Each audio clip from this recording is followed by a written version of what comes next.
Hello प्यारे बच्चों, क्या हालचाल। तो आज हम लोग क्या शुरू करने वाले थे। हमने कहा था हम लोग स्टार्ट करेंगे refraction of light. Refraction of light. अभी तक हमने क्या किया था? अभी तक हमने रिफ्लेक्शन किया था। रिफ्लेक्शन करने के साथ हम लोगों ने यह भी देखा था कि हमारे जो स्फेरिकल मिरर्स हैं, कनकेव और कन्वेक्स मिरर, उनकी अलग अलग पोजीशंस के लिए इमेज कैसी कैसी और कहां कहां पे फॉर्म होती है। अब हम लोग क्या करने वाले हैं? अब हम लोग बात करने वाले हैं रिफ्रैक्शन फिनोमेना। ठीक है, तो पहली चीज रिफ्लेक्शन जो हमने किया था वो तो हमने किया था ओपेक ऑब्जेक्ट्स के लिए। It was only and only for the opaque objects. Refraction of light, it takes place in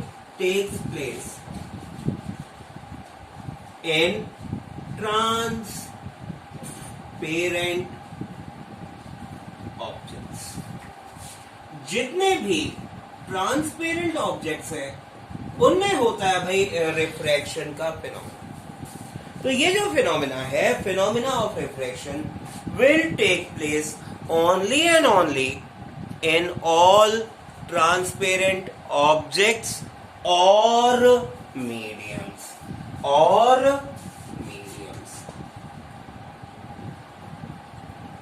ठीक है, refraction of light will take place only and only in transparent objects और मीडियम्स। अब होता क्या है phenomena? Phenomena ज्यादा कुछ भी नहीं है भैया। रिफ्रैक्शन एक फिनोमेना है, एक प्रोसेस है, और ये प्रोसेस कब होता है? which occurs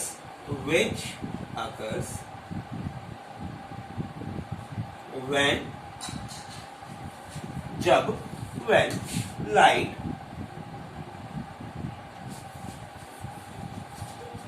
travels from one medium to another medium, resulting in a change in its path due to change in speed। देखो, स्टेटमेंट को पूरा समझते हैं। मैंने रीजन भी दे दिया, फिनोमेना भी बता दिया, होता क्या है, क्यों होता है। Both the things I have explained in this statement. क्या बोला गया? इतनी सी बात बोली गई भाई, रिफ्रैक्शन जो है ये एक ऐसा फिनोमेना है जो कब अकर होता है? It occurs when light travels from one medium to another medium. एक मीडियम से दूसरे मीडियम में ट्रेवल करती है, और ट्रेवल करते हुए एक मीडियम से दूसरे मीडियम जाते हुए क्या दो रिजल्ट्स होते हैं, क्या दो चेंजेस होते हैं? एक तो होता है इसकी पाथ में चेंज, इसके रास्ते में बदलाव आता है, अपना रास्ता ये चेंज कर लेती है। ठीक है, और क्यों चेंज करती है लाइट? क्यों अपना रास्ता चेंज करती है?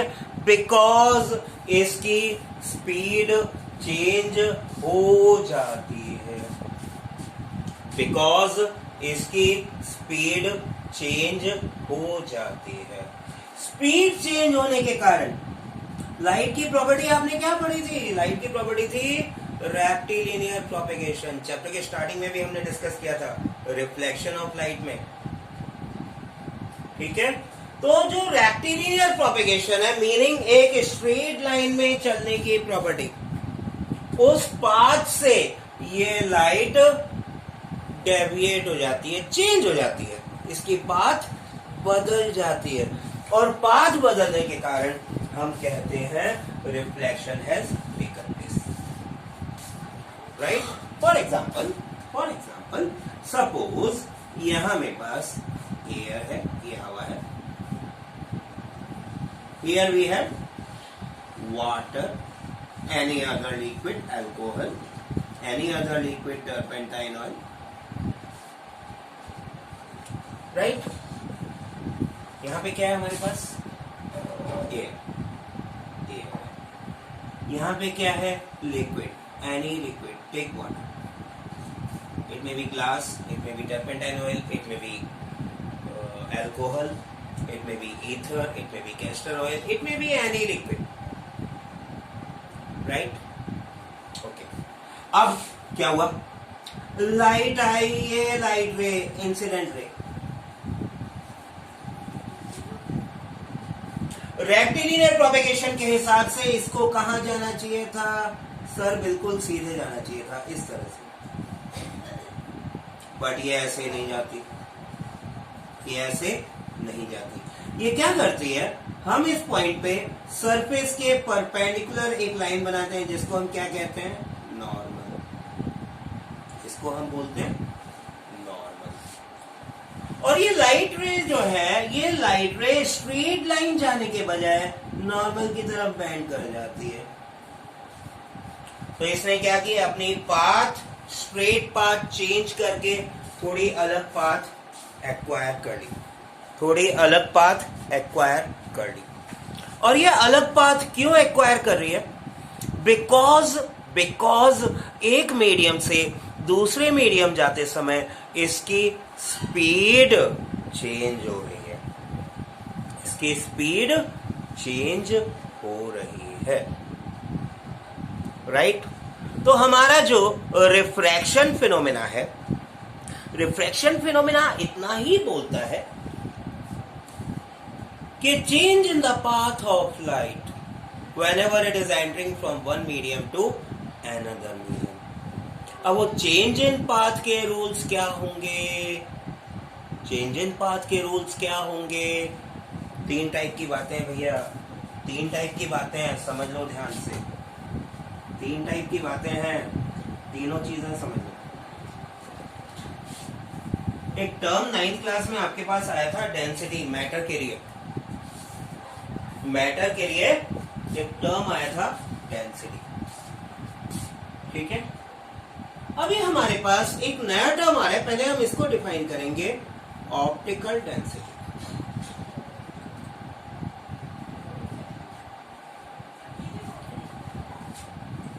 ऑप्टिकल डेंसिटी क्या है?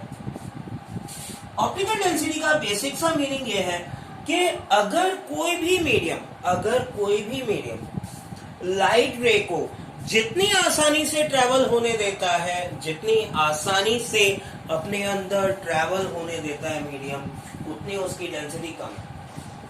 जितनी ज्यादा डेंसिटी होगी उतना वो रेजिस्टेंस ऑफर करेगा मीडियम, उतना वो रेजिस्टेंस ऑफर करेगा to the passage of light, ठीक है। So it refers to the ease और डिफिकल्टी, दोनों में से कोई भी, with which light can travel through a given medium.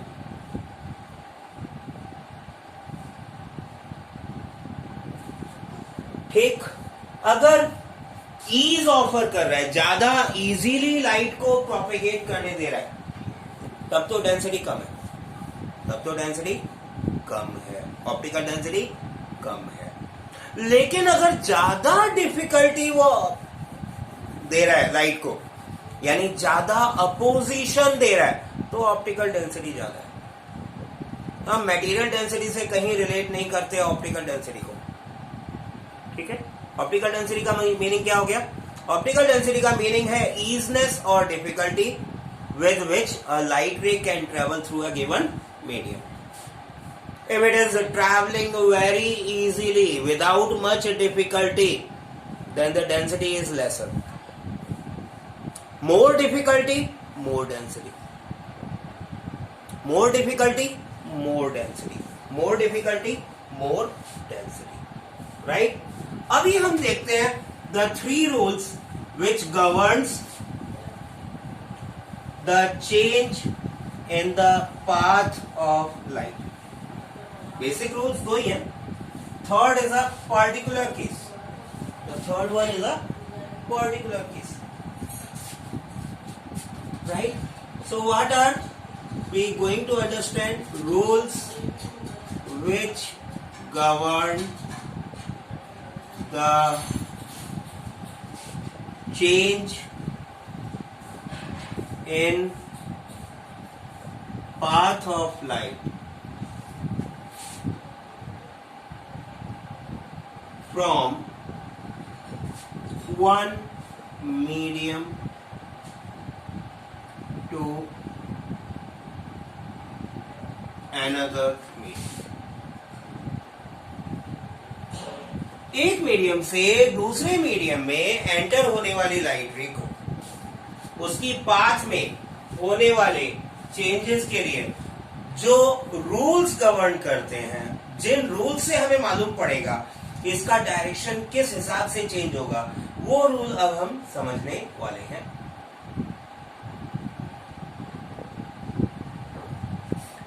ये दो रूल बड़े सिंपल से हैं भैया. पहला रूल कहता है when light enters from optically rarer medium to denser medium. Rarer medium to denser medium.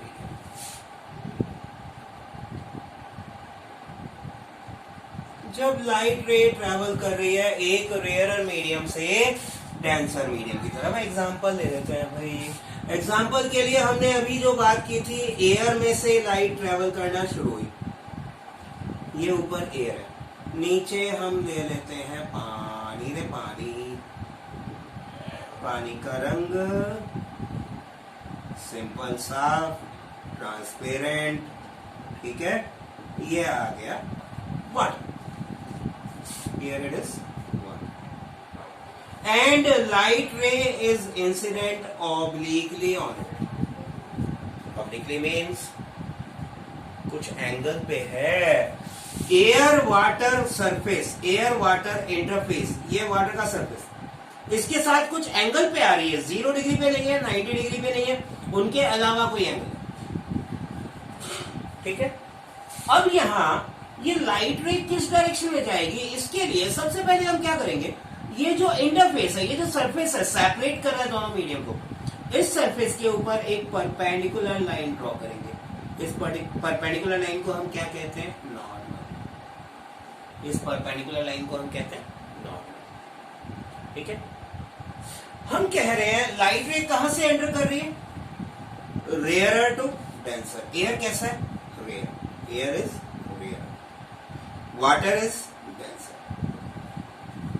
तो जब ये रेयर मीडियम से डेंसर मीडियम की तरफ जाती है तो ये जो रे है, ये रे सीधी जाने के बजाय नॉर्मल की तरफ बेंड कर जाती है. It bends towards the normal.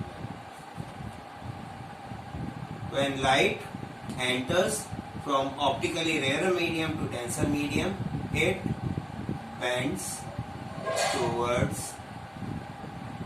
normal. तो ये कहाँ बेंड होगी, नॉर्मल की तरफ यार भागेगी. यानी बड़ी सिंपल सी बात है भैया. रेयरर डेंसर में, रेयरर में क्या होता है, पार्टिकल्स मान के चलो दूर दूर है.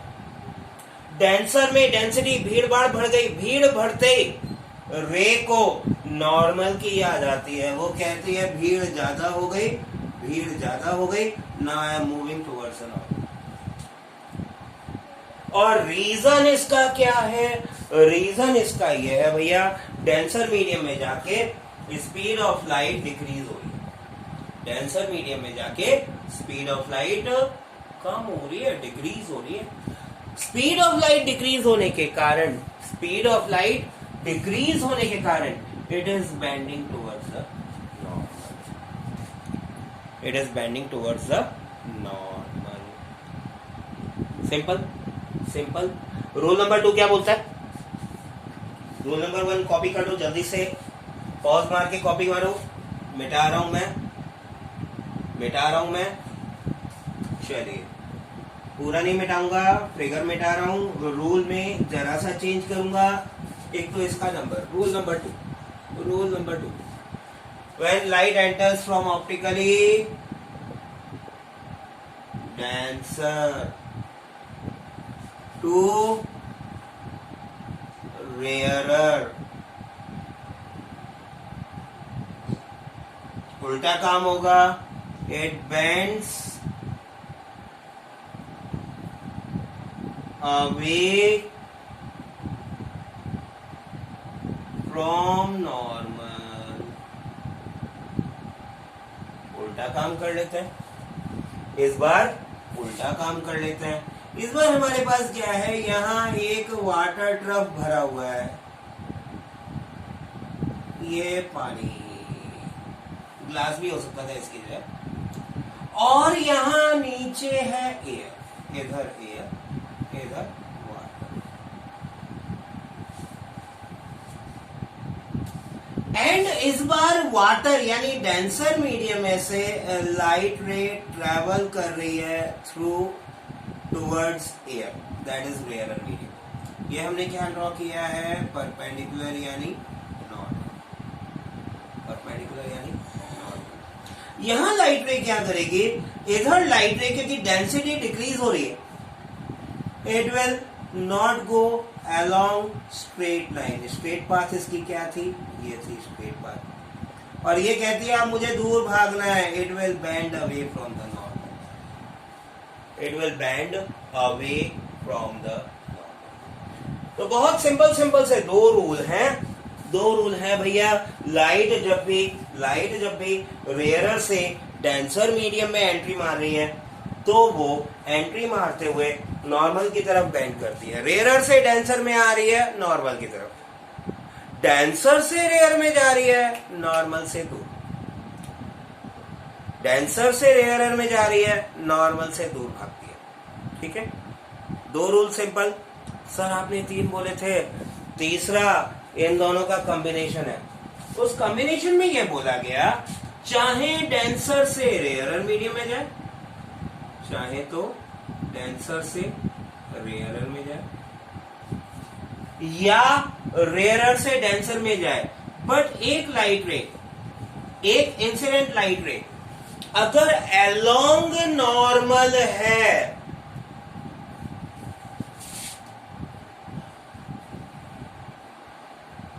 लाइट रे along normal does not bend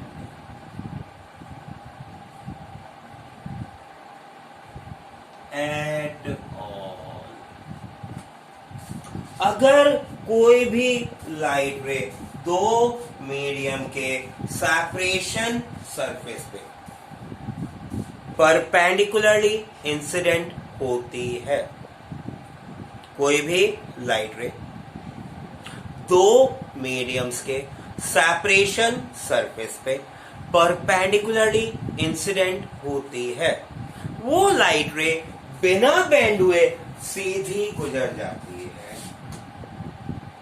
this light रे will travel in rectilinear propagation।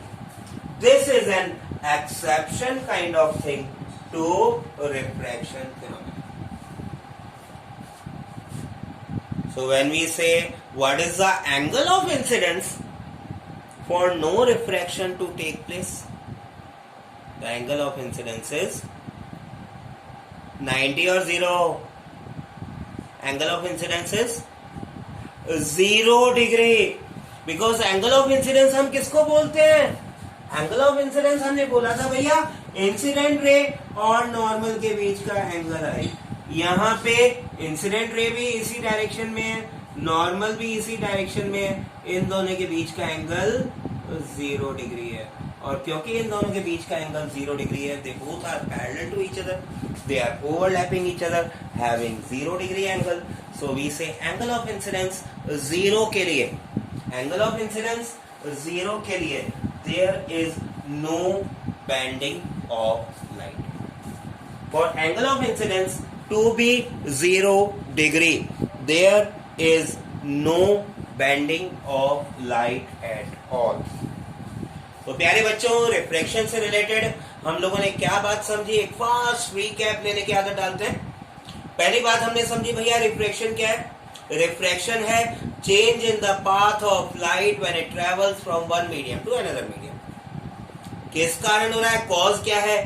Change in the velocity of light, change in the velocity of light. दूसरा फिर हमने समझा रूल्स क्या है रिफ्रैक्शन के।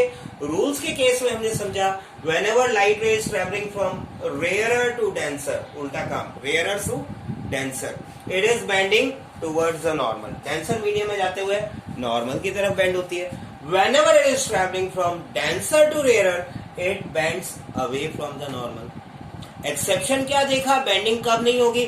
When the light is incident not obliquely but at right angles to the separation of two mediums। अगर इन interface से जो सरफेस सेपरेट हो रहा है दोनों मीडियम का, उस सरफेस के परपेंडिकुलर इंसिडेंट लाइट रे आ रही है, it will not bend at all. So this is all about the basics for refraction, basics only. अभी तो रिफ्रैक्शन हमने स्टार्ट किया है, बहुत काम बाकी है, right? So in the next video what we'll be learning about is, the first we'll be understanding a very simple activity to demonstrate this refraction phenomena, and after that in the same video we'll be understanding about the Snell's law and the refractive index, right? Simple. So during COVID-19 lockdown even जुड़े रहो मेरे से, घर बैठे रहो, लेकिन study करते रहो। Be in lockdown, be at homes, be safe, be free from corona virus, be healthy, but please keep on concentrating on studies, because this is the time period where you can concentrate more on studies. कारण अरे भाई दुनिया डर रही है, डर से दूर भागो, स्टडी से चिपक जाओ, right? So leave all fears, join with me and keep on studying with me. Thank you, all the very best.